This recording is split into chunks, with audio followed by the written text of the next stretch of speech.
dancing when that song comes on. Hey, everybody!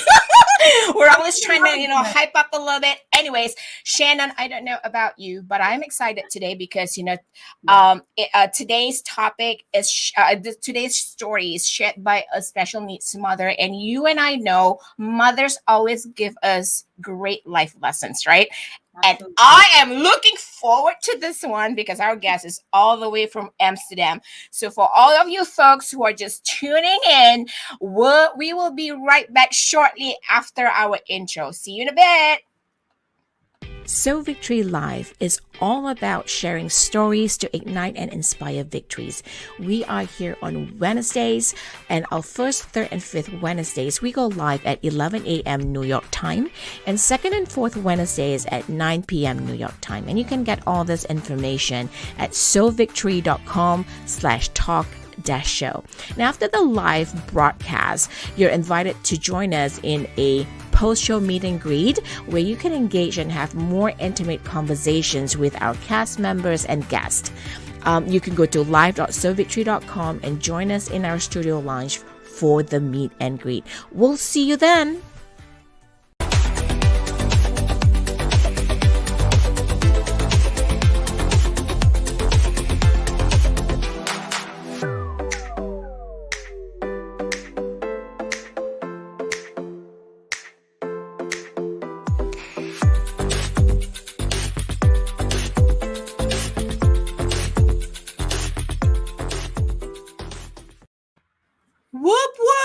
Welcome back, everybody.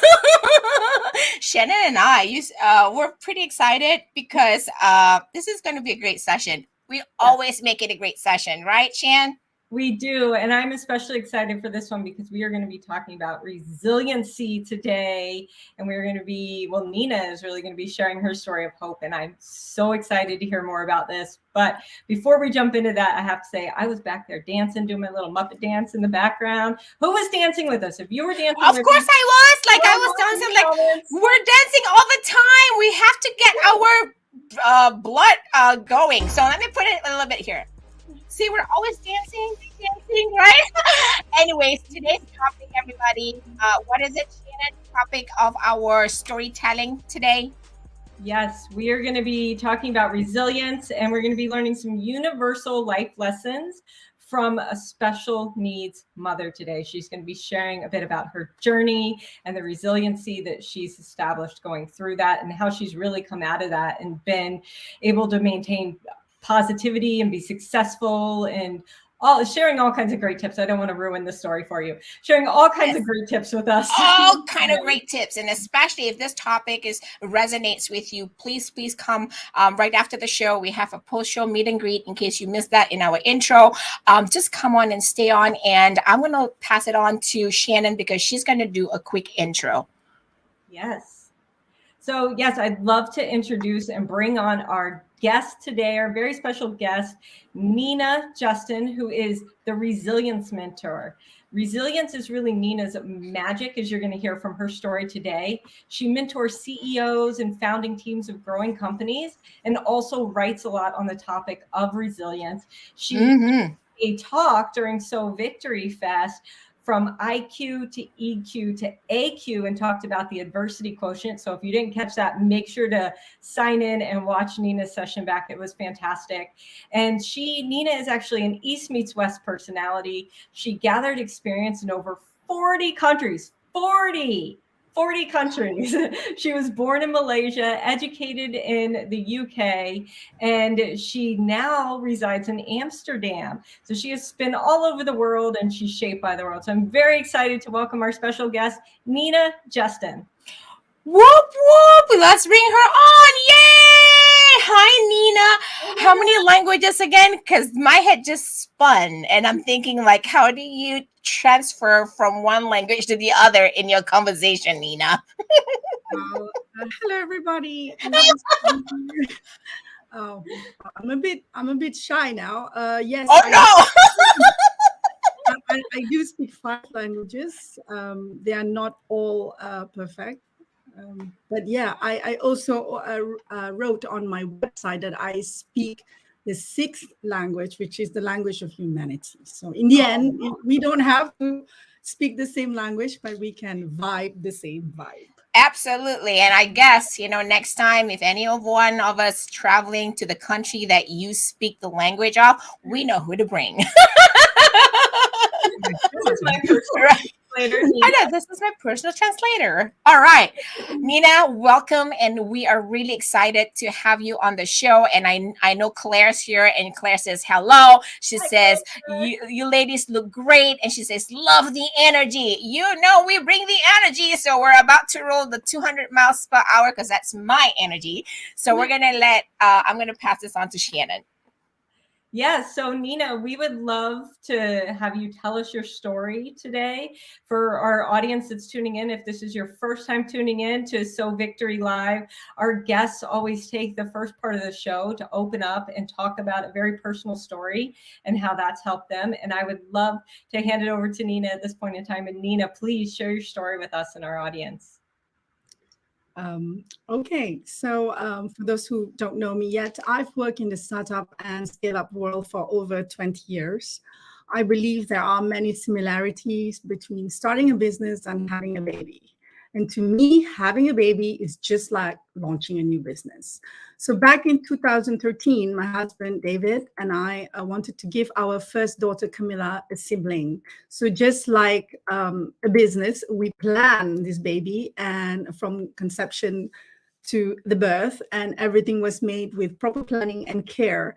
And just like a new product, we've brought a healthy lifestyle around us before and during the pregnancy. I was a bit older at the time, so I also underwent through many, many tests to make sure that the baby and I are both going to be fit to make through the pregnancy as well as the childbirth. My pregnancy was easy. It was textbook. It was beautiful. It was a walk in the park. And on the 28th of July, 2014, we welcomed our baby, Isabel, into the world. So just like a new business launch, the anticipation of success was huge. All the unknown was very exciting for us. Isabel was born a little bit on the smaller side, but she passed her UPGAR test with the perfect 10. So we were proud. Our dream came true. Camilla, my first daughter, became a big sister. She was super excited about going to Disneyland with her little sister. David and I were looking forward to raise a third culture child who would speak 3 languages at least, ride bicycle, swim and play hockey with all her Dutch friends. And we look so much forward to travel with her often, to visit our families in France and Malaysia. And just like founders of new businesses, we had big dreams. We had so much to look forward to. We had hopes, we were excited, and we were very happy with our baby. Then the unexpected happens in life. When Isabel was about 4 months old, I noticed there was something different about her. Here is the first lesson in my life, which I found very useful in business too, that my intuition is a great compass.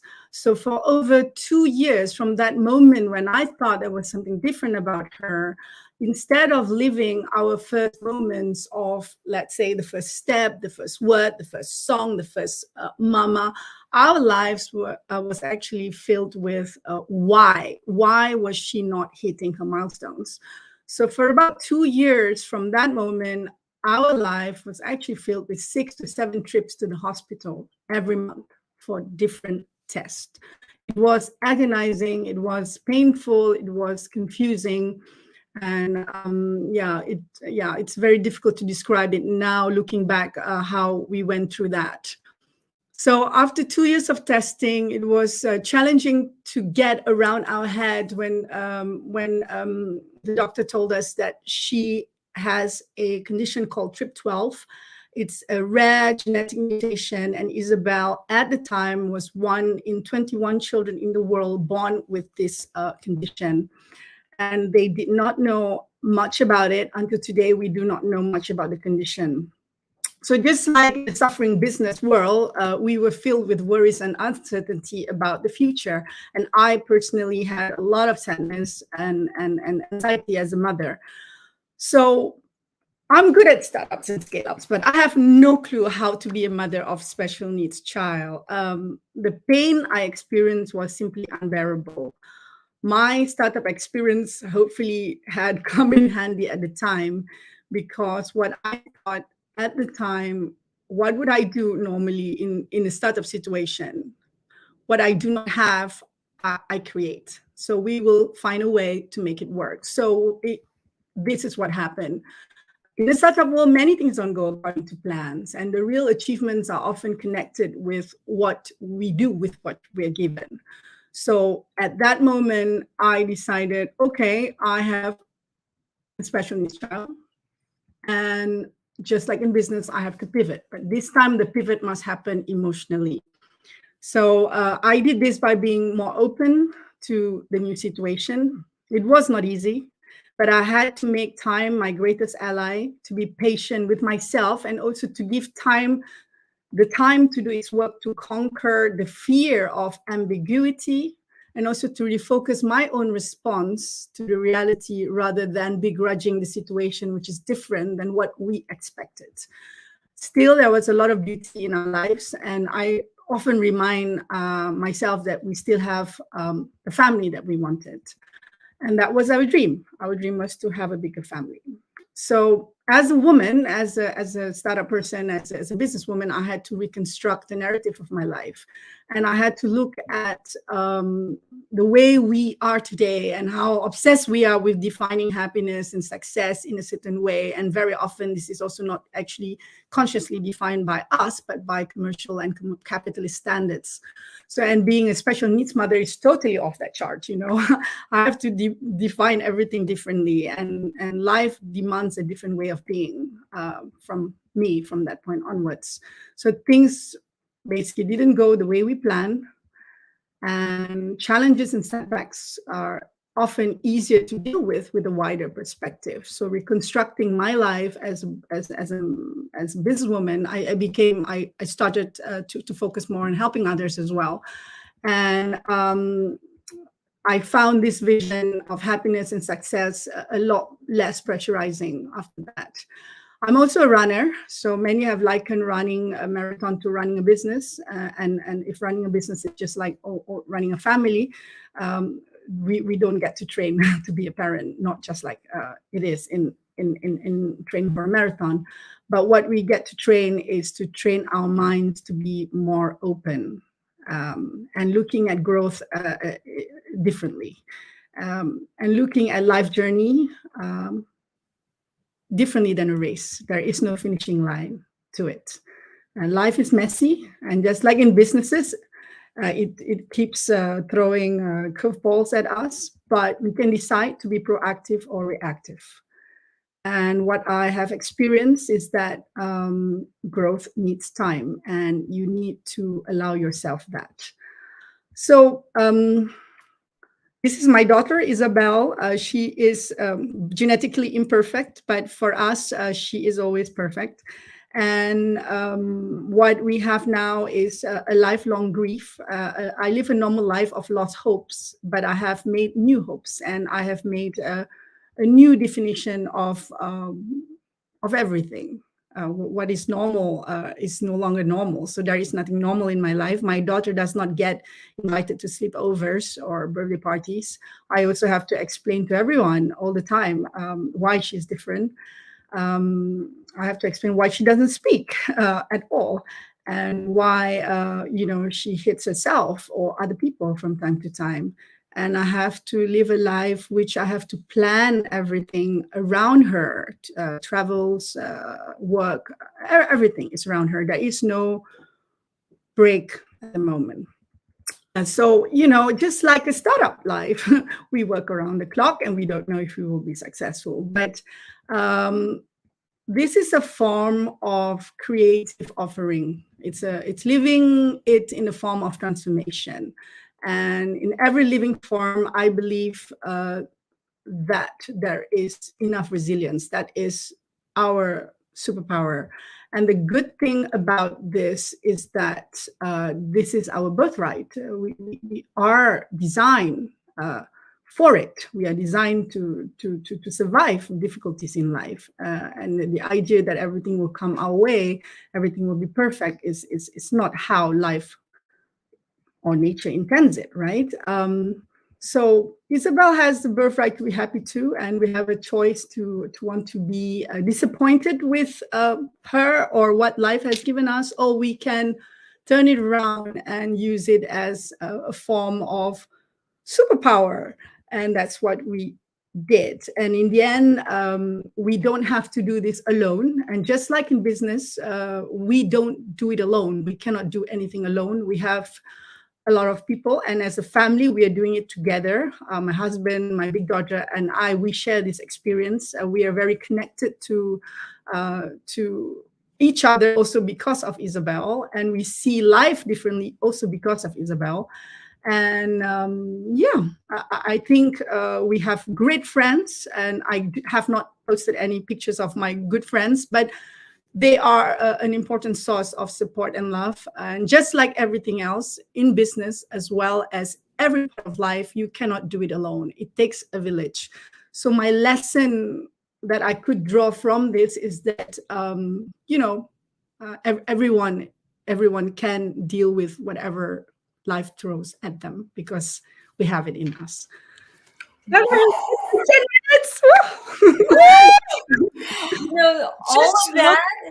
All of that in just 10 minutes was like, wow, just hearing your story. And I mean, I bet we could give you 2 hours to talk, and there'd be so much to share and so much that would be so inspiring. And when you're talking about, it takes a village, I'm thinking all boats rise with the tide. It's so important to have family, friends, community, people to come together and not to try to go it alone. I think that's just so beautiful, the message that you're sharing, and just your resilience and the ability to put one foot in front of the other and change your mindset, change your perspective.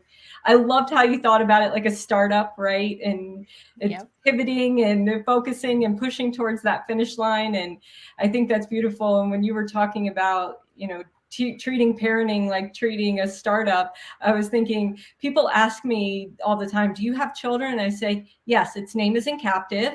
It cries at all hours of the night. It takes all my money, it takes all my attention and all my time. So yes, I have a child, but its name is in captive. True. I mean, there are many similarities. I mean, you have long hours, right? I bet. Absolutely.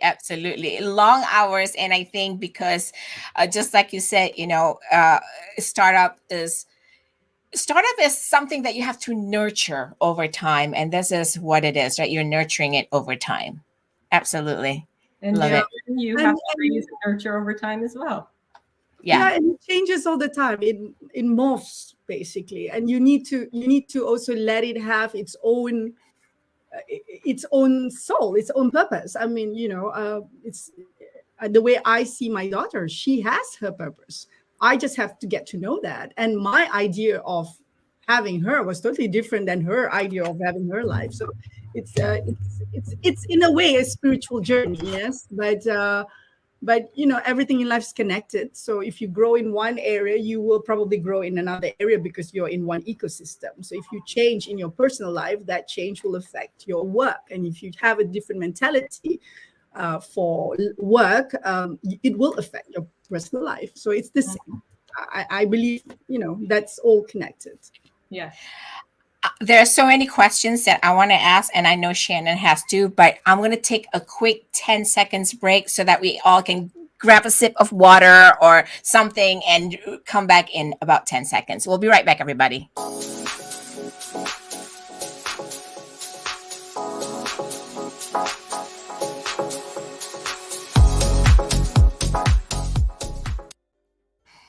All right. We're right back. And if you're just tuning in, you're watching So Victory Live. All right. This is the episode. We have guest Nina Justin all the way from the Netherlands. And this is a conversation about universal life lessons from special needs mothering. As I was saying to Shannon earlier, we love mothers because they always give us great life lessons. I am going to ask a hard question. No, I'm just kidding. Because she's going to go like, what? No. I've reached the point in my life that you can ask me See? anything. I don't have to answer. This is resilience, people. We're talking about resilience, right? Bring it on. So, yeah, I know. Because what hit me most is this, right? When you told the story about at the hospital, and in case some of you kind of missed that image, I'm going to put it up on screen because this is not. I mean, just looking at it, it's an image that not everybody is used to. So I'm going to put it out right now in case you missed it. Let me just put this up. I don't know why it's not showing. Anyways, it was a picture of, at the hospital and the hospital bed, and you're hovering over that. Your doctor comes in and tells you what's happening, right? So my question to you is, like, you talk about reconstructing the narrative. What was if there's one word that would describe how you felt at that moment when your doctor gives you tells you the diagnosis, right? Or whatever is happening. What is the one word at that moment that describe that feeling? And then you just rinse it and go like, I'm going to reconstruct my story. If there's one word to describe it.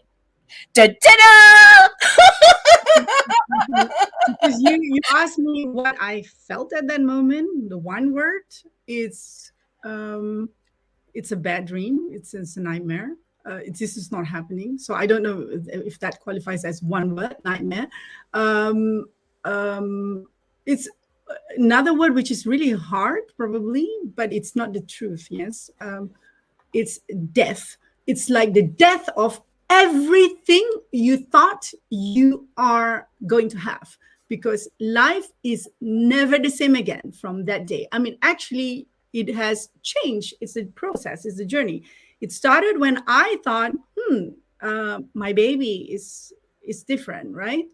So, of course, like everything, it takes time. You need to process. You're like, is this true? Tell me more. Can you fix it? Who's the expert?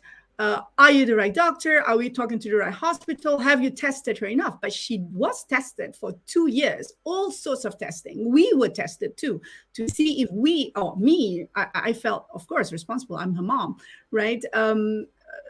Responsible for the mutation, but actually none of which is connected to her. She is just like, it's an accident. She had one letter missing from the code, one letter, and it changed everything in our life, everything. So it's a very powerful experience. And yes, today you see me, I'm able to talk about it. I have digested it to an extent. Yeah, I mean, we have new challenges all the time, but it's not an overnight thing. So it's just like everything else, just like running a business. When you have a problem, you don't solve it overnight. If you have serious problems, you can't solve it overnight. Yeah. It's almost like a growth process, right? Like you said, it's a growth process, and growth does take time. Yeah. Yes, you grow.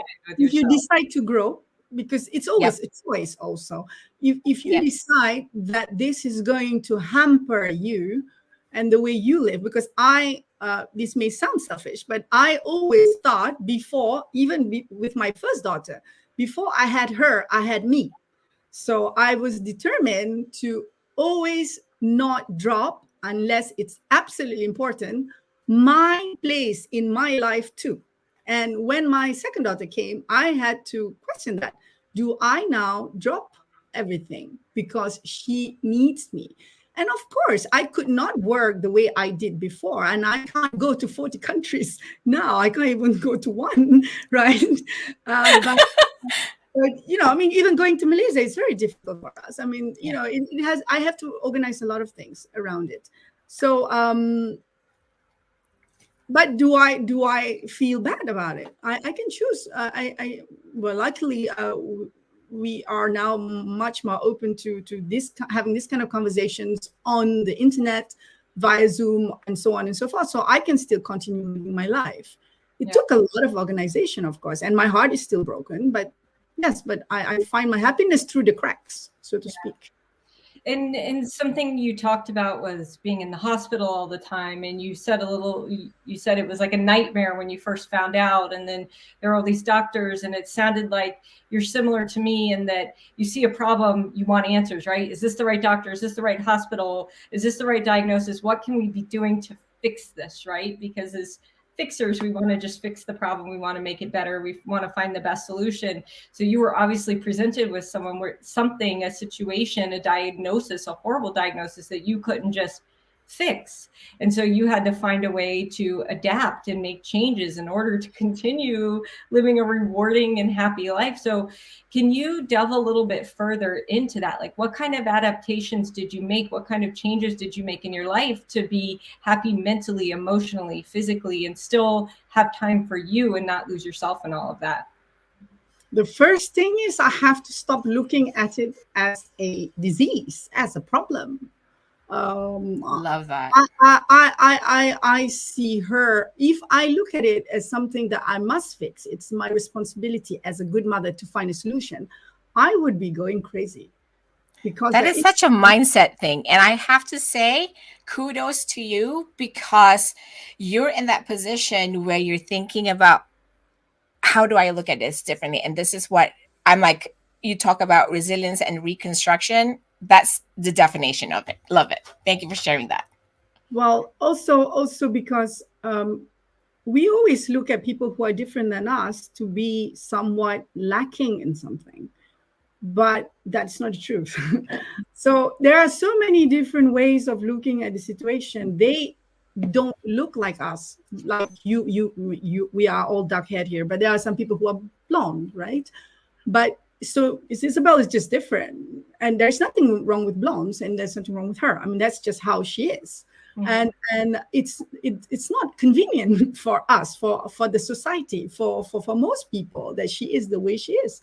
But I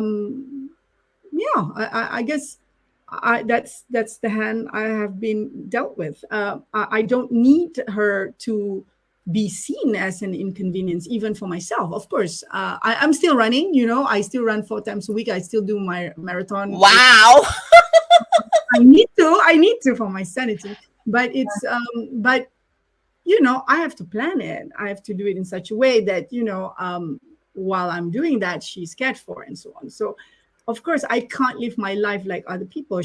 Nobody can have her for a sleepover, for example, and she's 8 years old now.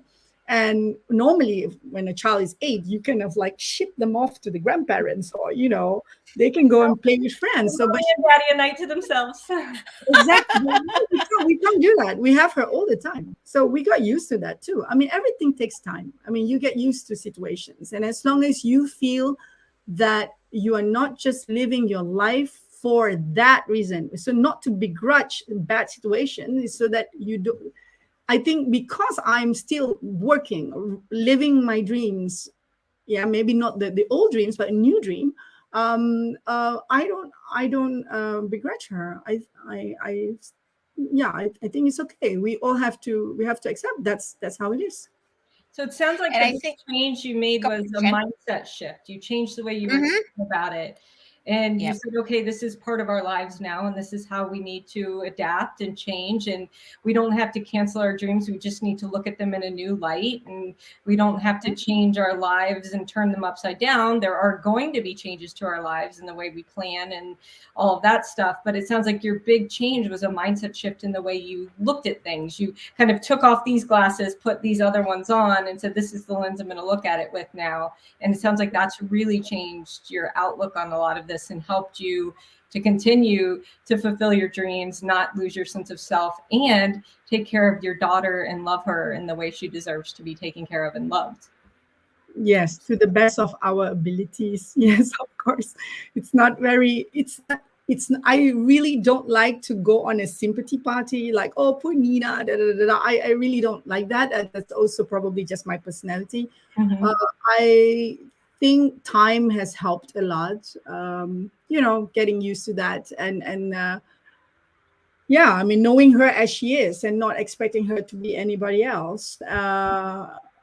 And also appreciating her as she is and not expecting her to do something else, something different, or do what other people expect her to do. Like she can't speak. She's nonverbal. And her condition is such that her brain shuts down. So she used to speak, but she lost her speech. And a lot of different skills that she could continue to learn, yet she could lose them at some point because the brain does not repair itself. So the condition is a neurological condition. Therefore, there's not a lot we can do. That's just how it is. Yeah. So we're kind of at the end of the show, but I just want to say something to you. And I think for all our audiences out there who have similar situations and all that stuff. And I think what we all, we talked about mindset. Shannon, you brought the topic of mindset. And this show, we talked about resilience. And I think in many ways, she is your gift, right? Because in your gift to do that, you're able to have resilience. And like you said, resilience is our natural born superpower, right? It kicks in. And folks, if you're tuning in right now, we invite you to come join us at the post-show meet and greet. You can go to live.sowvictory.com and join us there, because this is where we have post-show conversations, and we will have more, intimate conversations, and we'll talk to Shannon, we'll talk to Nina, and bring your friends, bring your favorite snack, beverage, breakfast, dinner, whatever, wherever you are in the world, come join us. And I know I just want to put this up because thank you so much for sharing your story and bravery with us, Nina. You are so happy to have you here. Yes, thank you so much. We could keep going on this topic all day, and that's why we're going to go over to the meet and greet, right? Yes, absolutely. So folks, tune in next week on we're here Wednesdays, and we will see you on the next episode of So Victory Life. Bye everybody.